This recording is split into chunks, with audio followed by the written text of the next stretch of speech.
យុទ្ធសាស្ត្រស្ងាត់តែមិនស្ងៀមរបស់សម្ដេចធិបតីមានមួយចំណុចដែលធ្វើឲ្យសត្រូវបាក់ចង្កេះតែម្ដងគឺវត្តមានរបស់លោកមេតបខ្លាចាស់ស្រីដឹកលោកមេតបខ្លាចាស់គឺកាន់នៅទិសព្រះវិហារគ្រាន់តែកងទ័ពសៀមលឺក៏ញ័រជើងដែរក្រោយសង្គ្រាម5យប់5ថ្ងៃស្រាប់តែបាត់វត្តមានរបស់លោកមេតបខ្លាចាស់ធ្វើឲ្យខាងថៃនិងខាងប្រឆាំងក្រៅស្រុកបានផ្សព្វផ្សាយដំណឹងអកុសលរបស់លោក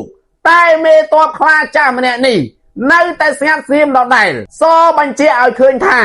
យុទ្ធសាស្ត្រលាក់មេតបរបស់សម្ដេចធិបតីពិតជាមានប្រសិទ្ធភាពអស្ចារ្យហើយក៏ចង់ដឹងថាអ្នកដែលដើរផ្សព្វផ្សាយរឿងបាត់ខ្លួនលោកមេតបខ្លាចាស់ស្រីដឹកតើបាត់ទៅណាអស់ហើយពូកែណាខាងវាយតម្លៃស្ថានភាពគ្រាន់តែវាយតម្លៃរឿងមេតបខ្លាចាស់ម្នាក់វាយតម្លៃមិនត្រូវផងចោះទម្រាំនៅលើសមរភូមិមិនស្បៃបាត់ទៅហើយសូមបញ្ជាក់ផងដែរថារូបថតសម្ដេចម៉ែនសំអនចោះចែកអំណោយគ្រួសារតបនិងកងទ័ពនៅថ្ងៃទី2ធ្នូឆ្នាំ2025ដោយមានវត្តមានលោកមេតបខ្លាចាស់ស្រីដឹក